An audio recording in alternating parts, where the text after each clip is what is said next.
Previously on Pretty close. a party of absolute disasters pushed through the door of the Rusty Flagon and immediately became Marta Sunswell's problem.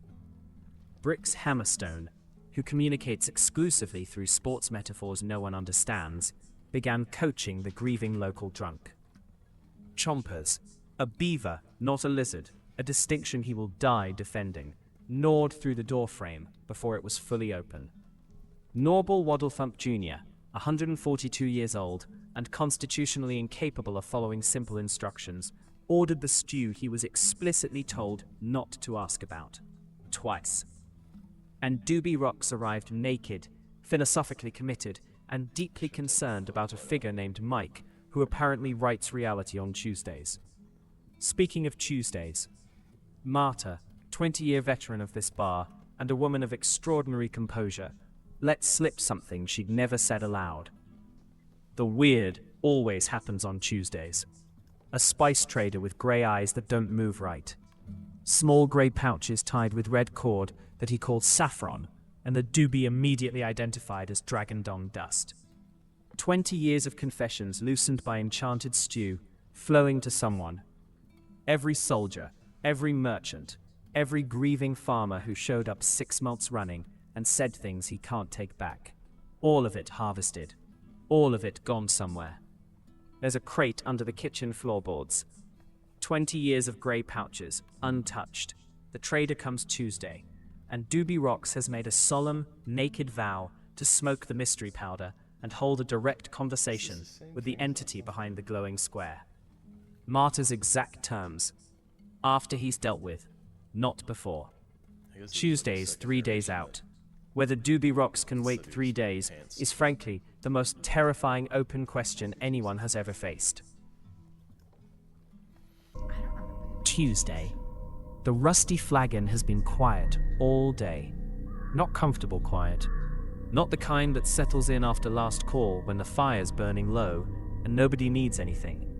This is staged quiet, performed quiet. The quiet of 4 people trying very hard to look like they're not waiting for something. Marta's crossbow sits on the bar in plain sight. She's not hiding it. She's not explaining it either. Duggan Fletcher's at his usual table. And here's the thing about Duggan today. He's sober. Genuinely, historically, possibly for the first time in a decade sober, nursing a cup of water with the 1,000-yard focus of a man who once coordinated 30 farmhands through a flash flood and has decided, quietly, that this is that kind of night. His friends from the Broken Spoke are folded into the room like they belong here. They don't quite, but they're trying. Brix is positioned near the far wall, radiating the specific energy of someone who has a strategy and desperately wants to explain it using a sports metaphor. Chompers has chosen a stool near the kitchen door, coincidentally, the same door that separates the common room from the floorboards from the crate, and the crate from 20 years of grey pouches tied with red cord. Norval is sitting at the bar, looking extremely suspicious by virtue of trying to look extremely normal. And Doobie Rocks is clothed, which represents genuine personal growth, and is holding himself together with what can only be described as white-knuckle spiritual discipline, because the thing he wants most in the world is under those floorboards, and the only thing standing between him and it is a promise he made in front of witnesses. Everyone knows the plan. The plan has been discussed, refined, argued about, and agreed upon. The plan exists, and then, just before close, the door opens. He has to duck to get through the frame. Grey skin pulled tight over angular features, immaculate trousers pressed to a crease that has no business existing on someone who presumably travels. A weathered cloak. His eyes sit wide on the sides of his skull, and they drift, each one moving independent of the other, slow and searching, like 2 creatures that happen to share a face. Under one arm, a small satchel, tied with red cord. He stops just inside the threshold. Something is different tonight. He can feel it the way you feel a room that's been rearranged in the dark. Everything in its right place, technically, but the negative space has shifted. He can't name it. He can't locate it. His left eye drifts toward the crossbow on the bar. His right eye finds the water in front of Duggan. He stands very still. I push off the wall and step into the middle of the room. Slow, deliberate, putting myself between the traitor and the door. End of the season, champ. I pull my battle axe and let it rest easy in one hand. Time to talk about your scouting report. I step off the stool and let my tail rise up slow over my shoulders, spreading wide in the dim light like a shadow that doesn't quite belong to anything. The exits are mine. I say it very quietly to no one in particular, just so we're all on the shame page. I haven't moved from my seat at the bar. I'm staring at the satchel with the red cord with the focused, spiritual intensity of a man who has been waiting 3 days to breathe. That's the delivery. My voice comes out very calm. Marta, that's the same hands. I'm still facing the bar. I don't turn around right away. Then I turn around. My eyes go straight to his hands on the satchel. My nose wiggles once very slowly. Young hands. I say it mostly to my ale, then louder to nobody and everybody. He's got young hands. I've been serving you for 20 years. My voice is steady, the way it gets when I'm not going to let it be anything else. And every Tuesday you walk through that door with the same hands you had the first time you walked through it. And tonight, for the first time, I'd like to know why. You're the man who bought 20 years of my grief. Dugan sets his water down on the table with a sound like a gavel. I want to know who you sold it to. Dugan stands up slow, chair scraping back, every inch of him filling the space between his table and the gray-skinned man. 6 months I sat in that chair and talked about my dead crops, my dead wife, my dead everything. And every word went into that satchel and walked out that door. His jaw tightens. You're gonna tell me where it went, or this gets ugly. I bring the saffron. I have always brought the saffron. Your grief was not in the satchel. The saffron is in the satchel. And I do not know what saffron does to grief, but I suspect the answer is seasoning, which is what spices are for. And I will not be taking further questions, because the pot woman is holding a crossbow, and one of my eyes has been looking at it for some time now, and I need to finish my delivery because I have 11 more taverns, and my thinking knee already hurts. One of Jortz's eyes wanders over to Norble and sees that he's wearing overalls. I watch one of his eyes migrate slowly toward Norble's overalls, and I feel something inside me die professionally. Do not get distracted by the overalls right now. Those are... no, that is a bib attached to pants, and I will not. The straps, us pants do not have straps. Pants have a waistband and a dignity. And whatever has happened to that small, round person's lower half is not pants. It is a punishment.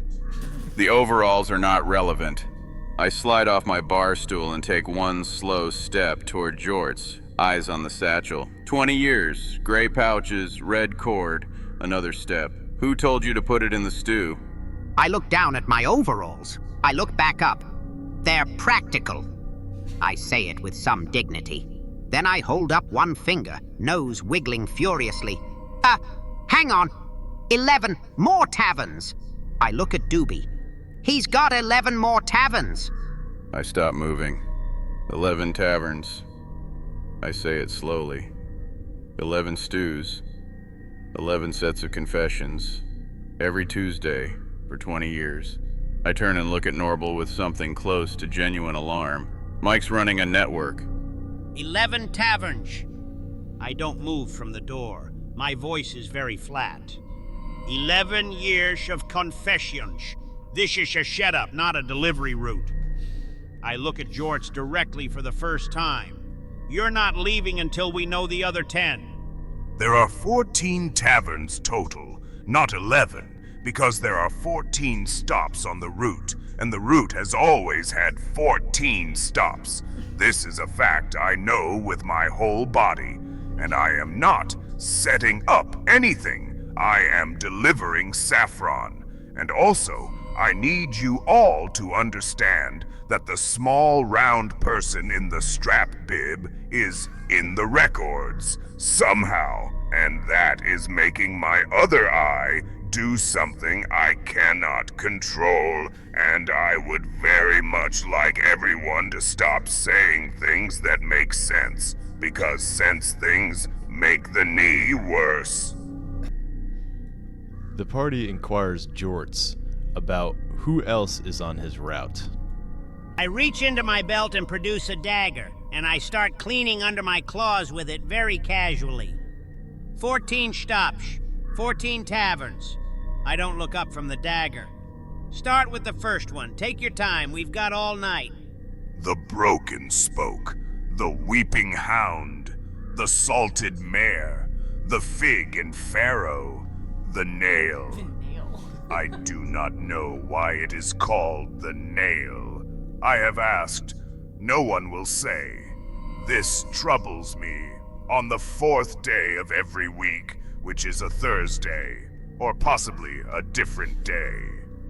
And then this place, the Potwoman's place, which I have never known the name of, because I do not ask names. Names are how things become real, and some things should not be real yet.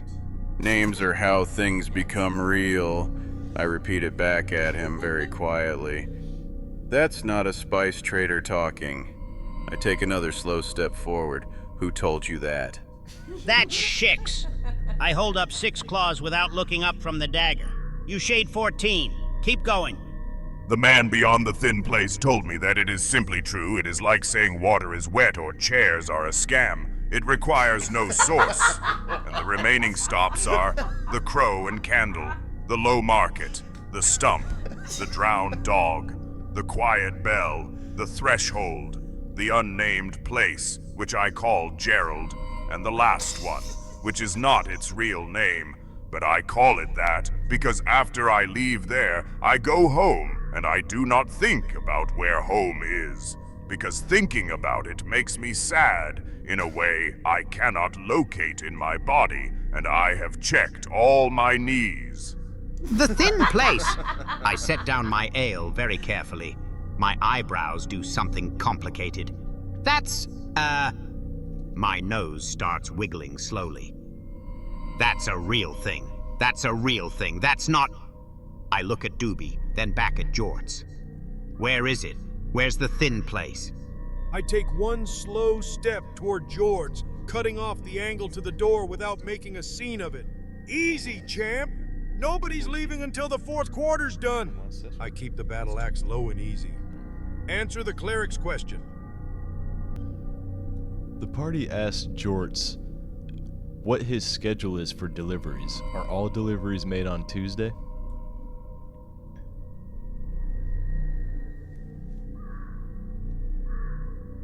I finally look up from the dagger. 14 taverns. My eyes are very steady on Jorts. Do you hit all 14 on the shame day, or do you spread them out? A beat. And if you shade 2 each day, I need you to count very slowly to 10 before you answer.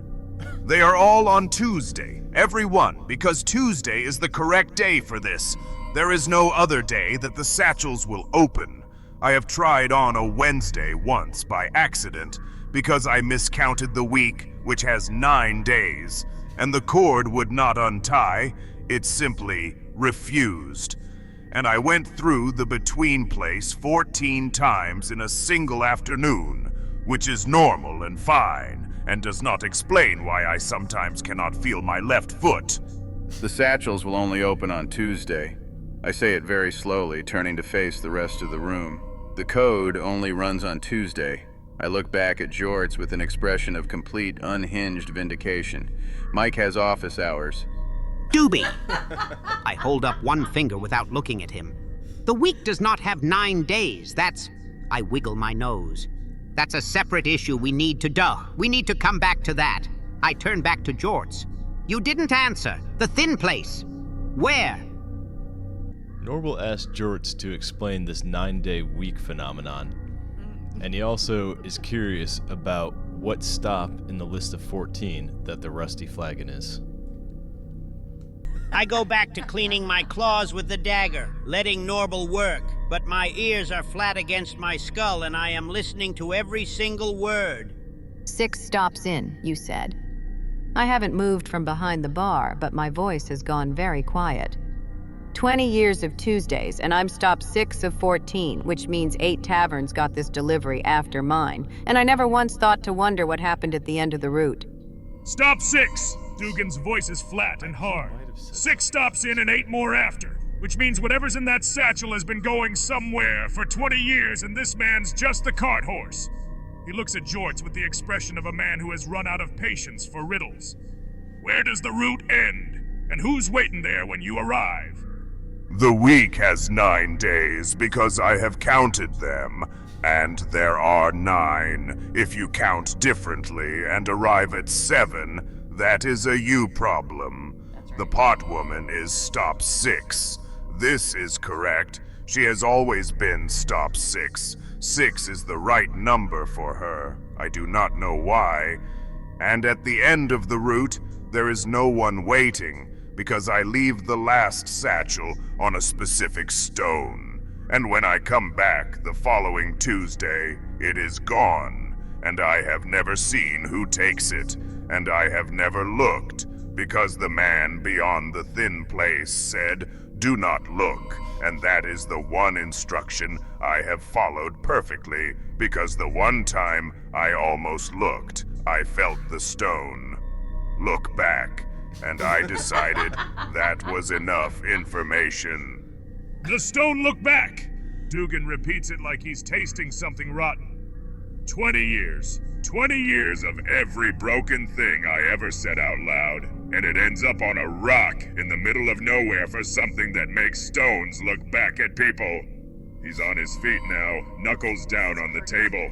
Where is the stone? Dugan, I say it quiet. Not unkind, but firm. I don't look up from the dagger. Shit down. Then to Jorts, very calmly. The stone. Describe where it is. Every detail. The ground around it. What's nearby. Which direction you approach from. I finally look up. You don't have to look at it again. Just tell me where to find it. Forget the stone for a second. I step closer to Jorts until I'm uncomfortably close. The man beyond the thin place, what does he look like? Does he have a desk? Is there a glowing square? Doobie, back up 2 steps before he decides you're a threat and we find out what a gray-eyed man with young hands does when he's cornered. I keep my voice level. And somebody ask him the question that matters. Did he sell me this tavern 20 years ago, same as the saffron? While Marta is finishing her sentence, Doobie starts removing his pants out of protest, stating that pants are a shame construct. Doobie rocks. I swear on 20 years of Tuesday stew. If you are not wearing trousers when that man answers my question, I am charging you for the therapy. Doobie! I don't yell. It comes out worse than yelling. I will stole your robish with this dagger, and you will wear them. I point at Jorts without looking away from Doobie. Answer Marta's question. Did you shell her this tavern? My shoulders shoot to my ears. Oop! I turn back around on my bar stool to face the bar, giving Jorts my back, pointedly not looking at whatever Doobie is doing. I wiggle my nose at my ale for a moment. He still didn't say where the thin place is. I say it quietly to Marta, a little wounded about it. I stop with the pants halfway down. Shame isn't real. I pull them back up with the dignity of a man who made a choice. But Chompers has a dagger and I need my legs to find the stone. I turn back to Jorts. The man behind the thin place. Describe him. I cannot. The pants came off, and now they are back, and my eyes do not agree on what they saw, and I need a moment. The man beyond the thin place I cannot describe, because when I try to remember his face, I find I am remembering a door instead. Just a door, very ordinary, slightly ajar, and I do not know if that is what he looks like, or if that is simply what I was looking at. And I did not sell the pot woman this tavern. She was already here. She has always been here. The pot woman is a fixed point. This I know the way, I know the stone. which is that I know it is true, and I do not want to think too hard about why. A fixed point. I say it very quietly. And for the first time in 20 years, I'm not sure if this is my bar. The same way the stone is a fixed point. I'm very still on the floor. 2 fixed pointesh. I say it slowly. Beginning and end of the route. I look at Marta, then at the kitchen door, then back. You're not the stop, Marta. You're the anchor. I turn back around slowly on my bar stool. My nose is going, eyebrows deeply furrowed. He said you've always been here. I look at Marta carefully. But you said you bought the bar from the man with young hands. I hold up one finger. Those are, Doge. Those are 2 different things. Doobie drops his pants in complete indignation and makes direct eye contact with Jorts and demands that Jorts tells him about the fixed points. What is wrong with you? I close my eyes for 3 full seconds. You know what? Fine. I open them again. The pants aren't the battle I'm fighting tonight. I look at George. Fixed points. Explain them. All of them.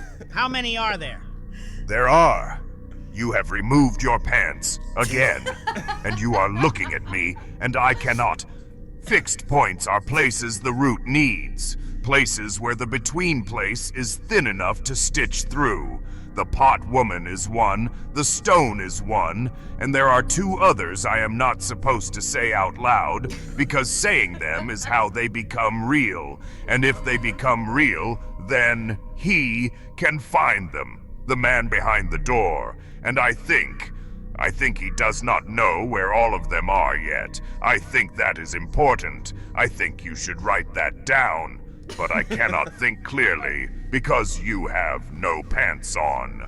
And a person without pants is a person who has decided that the world does not deserve their best self. And I find that genuinely philosophically offensive. And I am begging you with both eyes, which is difficult because they do not point the same direction. I stare at George for a long moment. Something complicated moves across my face. Then I pull the pants back up. You just made a philosophical argument. I point at him, genuinely unsettled. You're not supposed to be able to do that. I take a step closer. The 2 fixed points he doesn't know. Don't say them out loud. Write them down. Someone give this man something to write with. Order ledger's under the bar. Been using it 20 years. First time I'm glad I never threw it out. A beat, and my voice drops. And when he's done writing, somebody tell me what a fixed point does when the route is finished. Because I'd like to know if I'm furniture or a trap. I'm already across the room, sliding the ledger down the bar toward George before Marta finishes her sentence. Write it, don't shay it. I tap the ledger once, then I look at Marta. You're neither. Fixed points, hold structure-ish together. A pause. That makes you load-bearing. George takes the ledger, stares at it, turns it sideways, then writes 2 words in a script that looks like something between Githyanki runes and a spilled drink, pressing so hard the pen nearly goes through the page, then closes it firmly and pushes it back. I have written the names, and they are written now, and I will not say them, and also, I want it noted that the pants came back, and that was the correct choice, and I am proud of the pantless man for choosing to be a person again. And Chompers, the flat-tailed creature, is right. You are load-bearing pot woman. You always have been. I think maybe that is why I always come here 6th. Not because 6th is a number on a list, but because 6th is the middle. 6th is where the weight sits. I have never understood that before this moment, and now I have understood it, and I would like to stop understanding things because my knee is in agony. I reach for the ledger, stop myself, and look at Jorts instead. Your knee hurts when you understand things. I say it slowly. Mine too. I pick up the ledger carefully, like it might bite. Different parts, same problem. I look at George for a long moment. At the bad knee, the wandering eyes. 14 taverns every Tuesday for however many years this has been going on. Champ, I lower the battle axe. You've been running this route your whole life and nobody ever sat you down and asked if you wanted to stop. I look at the satchel. Tonight that changes. But he's also like. I look at the ledger in Doobie's hands, then at Jort's, then at the satchel still tucked under his arm. You've been coming through that door every Tuesday for 20 years, and I never once asked your name. My voice is steady, but something in it has shifted. What do they call you? Where you come from? Norval becomes very distracted and hungry, and asks Marta if he can order soup. And in the background, Doobie is slowly slipping his pants down to his ankles. What's wrong with you? I lean over the bar and tap it twice with one finger. Marga. Sorry, Marta. Oh, nice. I squint at the empty bowl in front of He me. corrected. Could I get another bowl while we're, I gesture vaguely at all of it. While we're doing this. Norval, you have eaten 3 bowls of spy stew. I spin around and point at Doobie without looking. Panch, up. I can hear the fabric moving, Doobie. I have very large ears. Norval, yes, because apparently the apocalypse is no reason to let a man go hungry. I'm already reaching for the ladle. Doobie, I will serve you this stew directly onto your bare legs if those pants aren't back up before I turn around. And I mean that as a threat, not a promise. I pull the pants up without breaking eye contact with the ledger. Hot stew on bare skin would prove pain isn't real. I open the ledger slowly. But I need to concentrate right now. I look at what Jorts wrote. I accept the bowl from Marta without looking away from the ledger in Doobie's hands, craning my neck from the bar stool with my nose wiggling. Can you tilt it a little? I can't. I gesture at my own height. I'm not quite. I am already at Doobie's elbow, 3 feet tall, reading the ledger from below. Doobie narrates what he is reading in the ledger. Meanwhile, his pants are slowly falling down his legs. Stop. I am reading alongside him, ears fully forward, completely focused. And then I hear the soft whisper of fabric dropping to the floor. I do not look up from the ledger. Doobie, my voice is very tired. The Panch.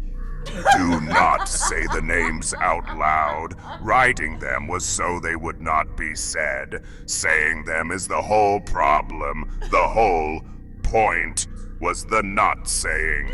And also the pants are on the floor again. I can see them from here with my lower eye.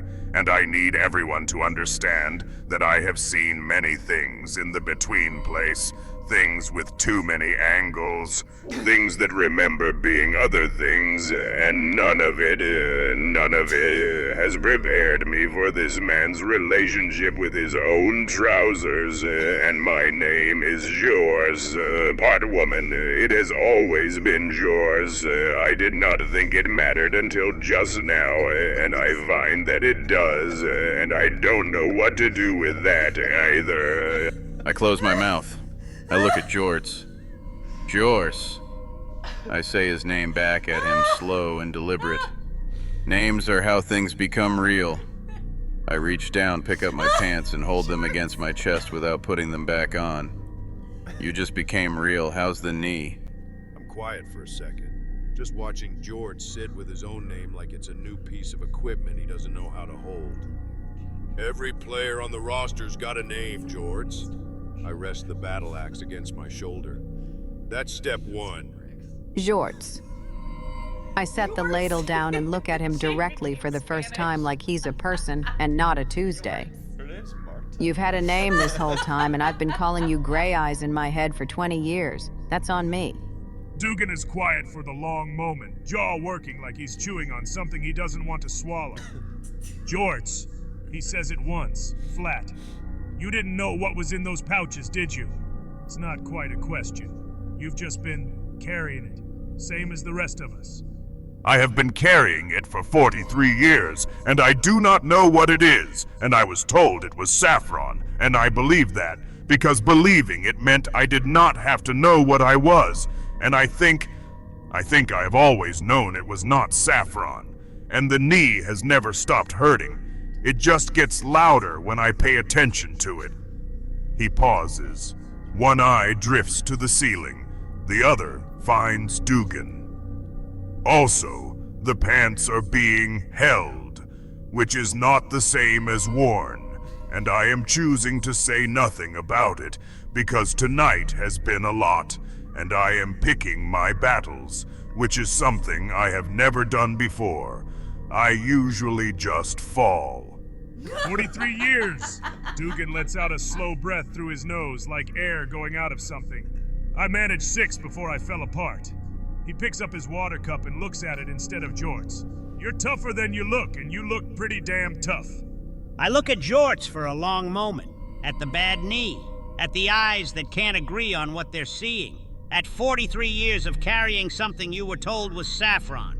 George, I say it quiet. You don't have to finish the route tonight. Jorts looks at Bricks, and then starts thinking about his catalog of clothing, and decides that Bricks would look really good in a pair of jean shorts. I watch Jorts' eyes both slowly migrate toward Bricks' legs. George, I say it very carefully.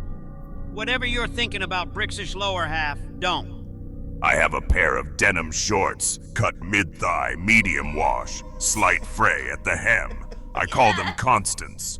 And the large axe person has exactly the thigh situation that Constance has been waiting for. I did not know that until this moment, but I know it now completely. And chompers, I am not going to do anything. I am simply making a professional observation. I have 472 pairs, and matching them to the correct legs is a calling. It is perhaps the only calling I have that is fully mine, and does not belong to the man behind the door. I look up from my stew very slowly. 472. I point my spoon at Jorts. You counted them. My nose wiggles. And you said my overalls were a punishment. I look down at my legs, then back up at Jorts. I don't know what a Constance is, champ. But if matching shorts to legs is the one thing in your life that belongs to you, I point at him with the battle axe. That's your game. That's worth protecting. Overalls are not pants. They are a corruption of pants. Cataloging pants is an act of love, and cataloging an atrocity is just documentation. These are not the same thing, Norble. You cannot count a crime and call it a collection. And the large axe person has said something that has gone directly into my thinking knee, and is sitting there quietly, and I do not know what to do with it. No one has ever called something mine and meant it as a good thing. The man behind the door called me his, and that was different. That was a clipboard. This is a different feeling, and I have not named it yet, but I think it might be the kind of feeling that has always been there and just needed someone to point at it. Overalls have structure. I mutter it mostly to my bowl. Then I look up at Jorts and my eyebrows settle. That feeling's called belonging, I tap my spoon on the rim of the bowl once. It takes a while to recognize if you've never had it before. That's dough. That's normal. I'll let Norble's answer sit for a beat without touching it, then quiet. Welcome to the team, Jorts! Jorts requests Bricks to put on Constance, his pair of jean shorts. If he says it, it's real. I say nothing. I sit down on the floor, cross-legged, tail wrapping around me like a cloak, and I watch. Some things you don't narrate. I look down at the pants I'm holding against my chest, then I walk over and drape them carefully over the back of a chair like I'm retiring a jersey. This is the most real thing that's happened tonight. I say it quietly. Don't mess it up, Bricks. I look at Jorts for a long second. Then I set the battle axe down against the wall carefully, like before a ceremony. Bring out Constance. He reaches into his cloak, deeper than the cloak should allow, past the point where physics is still cooperating, and produces a pair of denim shorts, mid-thigh, medium wash, slight fray at the hem, folded with the precise reverence of a man who has thought about this moment for longer than the moment has existed. Constance has been in the rotation for 11 years, and she has never found the right legs, and I told her to be patient, and she was. She waited. She is a better person than most people I have met, and I want you to know that giving her to you is the second most real thing I have done tonight. The first being when I said my name, and I did not expect today to have two real things in it. I was not prepared. My knee is going to be enormous tomorrow. I don't say anything. I just stand there naked, watching a gray-skinned man with wandering eyes hand over his most sacred possession to a fighter who speaks exclusively in sports metaphors. And for the first time since I looked past the veil, I cannot tell if Mike wrote this or if it just happened. I set my spoon down. I watch Bricks take Constance, and I don't say anything for a moment. Jorts. I say it quiet. 11 years is a long time to carry something for the right person. I pick my spoon back up. She picked good. Dugan clears his throat once, rough and low. The sound of a man who absolutely is not affected by any of this. Good shorts. He picks up his water. I mean that. Marta compliments Bricks on his new jean shorts and how well they fit. Then she puts together that jean shorts actually is Jorts, and that is the name of the mysterious traitor. Lord above, they do fit. Oh no, I got it right. I lean on the bar and look at Bricks for a genuine moment. Then something crosses my face. Slow, like a key turning in a lock that hasn't moved in 20 years. Jorts. I say it out loud. Jean shorts. Jorts. I put my hands flat on the bar. I have been serving stew to a man named after his own inventory. He named himself after the thing that's actually his. I say it slowly, working through it. Not the route, not the man behind the door, the shorts. I look at Jorts with something that might be the closest I've ever come to wonder. That's not Mike, that's you. I look down at Constance, then up at Jorts. You've been carrying your own name this whole time. I smooth the hem of the shorts with one hand, completely serious. That's the best kind of assist I've ever seen. Dugan stares at his water cup for a long moment, then very quietly, mostly to himself. I used to be called Dugan the Steady. He sets the cup down. Lost the land, lost the name, but I still know which one I picked. He looks up at Jorts, jaw set. Back to business like the last 10 seconds didn't happen. There's still a stone somewhere with 20 years of other people's grief on it, and a man behind a door who put it there. His voice is steady. You said you never looked, but you know where it is. I unfold from the floor, tail rising slow over my shoulder. George! My voice is back to work. The stone! You don't have to look at it again, but you're going to take us there. I know where it is, the way I know where my left foot is.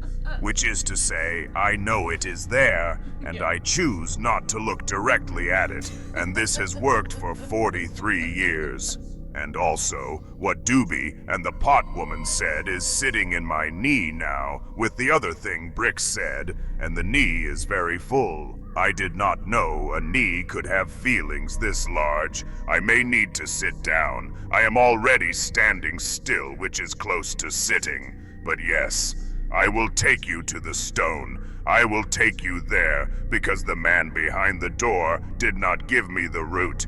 He gave me the between place and the legs and the satchels, but the knowing where things are, that part was always mine too. And I would like to see what else is mine before the Tuesday is over. I look at Jorts for a moment, then down at my bowl, then back up. The between place. My nose wiggles slowly. That's how you get to 14 taverns in one Tuesday. I pause. That's also the thin place. I say it quietly, like I'm just filing it away. You've been going through it 43 years, and you never looked at it either. Jorts only agrees to take everyone to the stone if Duggan puts on a pair of jean shorts. Dugan stares at Jorts for a long, flat moment. Then he closes his eyes briefly, the way a man does when he is accepting something the universe has decided about him. Fine. He stands up and straightens his belt. But nobody at the Broken Spoke ever hears about this. I look at the ceiling. The stone, I say to no one in particular. We are going to the stone tonight, and the path there requires jean shorts. I reach into my belt pouch. George, do you have a pair in my shies? I have been thinking about the flat-tailed creature's legs since I walked in this door, and yes, I have a pair. Linen blend, wide leg, 3/4 length to account for the tail situation, very small rise, I call them Perpetua. She has been waiting longer than Constance. She is patient in a way that is almost sad. And also, the farmer man agreed. The farmer man is going to wear shorts. This is the best Tuesday in 43 years of Tuesdays, and my knee hurts so much I can barely feel it. I look around the room. Bricks and Constance. Chomper's about to receive Perpetua. Dugan facing his destiny. Jorts. I raise one hand slowly. Do you have something for me?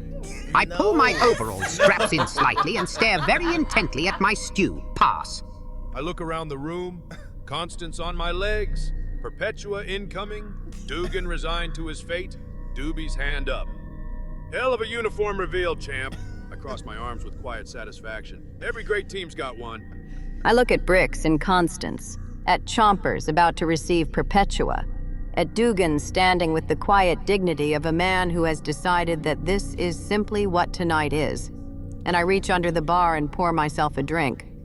A real one, not the watered stuff I serve when I'm working. Jorts. I raise my glass in his direction. Do you have something for a load-bearing woman? Or am I minding the bar in my regular trousers while the rest of you go face a haunted stone?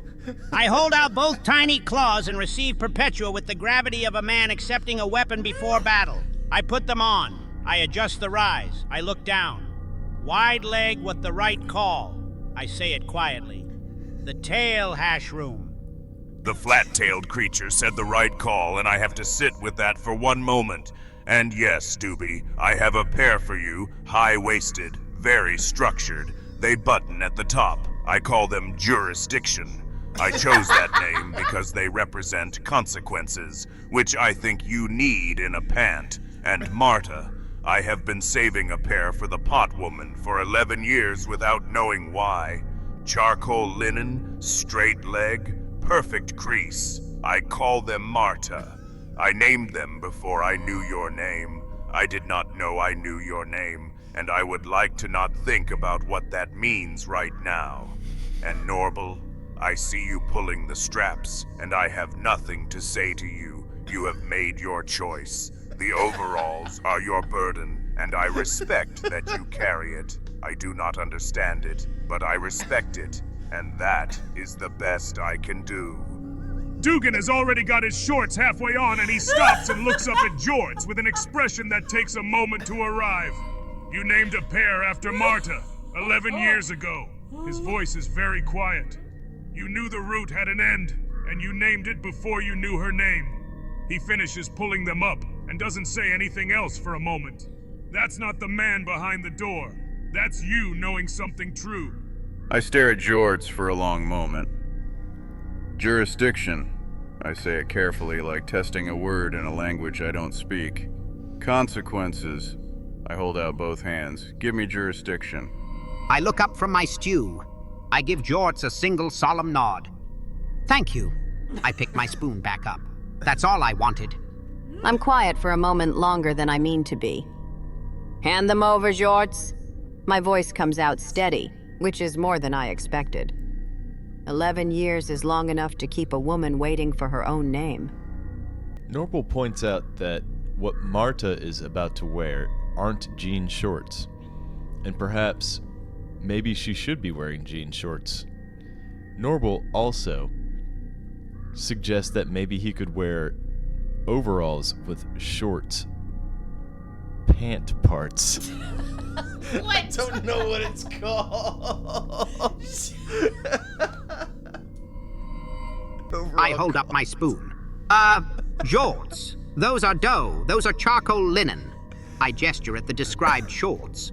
That's not jean shorts. That's trousers, essentially. I pause, and my nose wiggles with the energy of a man who has just had an idea. Also, hear me out, overalls, but with shorts underneath. I look around. Pant parts. You get the structure and the jean. Norval Waddlethump Jr., you have eaten 4 bowls of spy stew, and you are trying to start a pants philosophy debate at 11 o'clock at night before we go face a haunted stone. I take the charcoal linen from Jorts with both hands. They're perfect, and I'm wearing them, and that's the end of it. Pant part shish, not a thing we are doing tonight. I check my dagger belt over Perpetua's wide-leg waistband. Everyone who has been given shorts-ish wearing them. Norval keeps his overalls. Doobie keeps jurisdiction. We are going to the stone. I look at Jorts. Lead the way. No. I button jurisdiction at the top.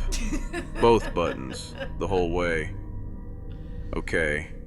I look down at them. Then at the kitchen door, the floorboards, the crate I've been waiting 3 days not to touch. We go to the stone first. I look at Jorts. Then we come back for the dust. Pant parts would have been very practical. I mutter it quietly, finishing the last of my stew. I slide off the bar stool, belly peeking out as I land, and pat my pockets. All right, let's go find the stone that looks back. Norval, what you described, shorts beneath overalls, is the worst idea I have ever heard, and I have been thinking about it for 30 seconds, and I cannot stop thinking about it, and I need you to never say it again. And yes, we go to the stone. I will take you through the between place. I have done it 14 times every Tuesday for 43 years, and I have never brought anyone with me. I did not know I was allowed. I did not know there wasn't anyone. And I think the between place is going to be different when it is not just me inside it. I think things look different when someone else can see them. I learned that tonight. The knee told me. I look at Jorts for just a moment. 43 years alone in the between place. I say it quiet, not to anyone in particular. That is a long time to carry something in the dark. Then I pull my tail up over my shoulder like a cloak. We're with you now. Let's go. I pick up the battle axe. Adjust constants once. Look at the team. Shorts, overalls, jurisdiction, the charcoal linen, Perpetua, a crossbow, a beaver, a cleric who has eaten 4 bowls of enchanted stew. All right, I nod once. Let's go win the away game. I reach under the bar and pick up the crossbow, loaded, same as always, and sling it over my shoulder. First time I've locked up before last call in 20 years. I look around the room once. The fire, the bar, the bowl Norval left, the floorboards over the crate, like I'm memorizing it. Let's go find out what I'm the anchor for. The party gets ready to leave the bar to go find the haunted stone. Doobie is suspiciously in the back, and as the party leaves, Doobie goes ahead and throws his jean shorts into the fire. There's a fire. I stop dead in the doorway. I turn around very slowly. Doobie! It comes out like a knife. George can see that. He has eyes, both of them. I turn around. I look at the fire. I look at Doobie. I look at Jorts. Doobie! My voice is very quiet. Those had a name. I watch jurisdiction burn with the expression of a man who has made peace with something. Consequences aren't real. My voice is steady, then a single beat. I'm sorry, Jorts. I have lost pants before. I lost Harold in the astral plane. Cream linen, mid-rise. I am not ready to talk about Harold, but Harold did not choose to leave, and jurisdiction chose to stay, and you chose to.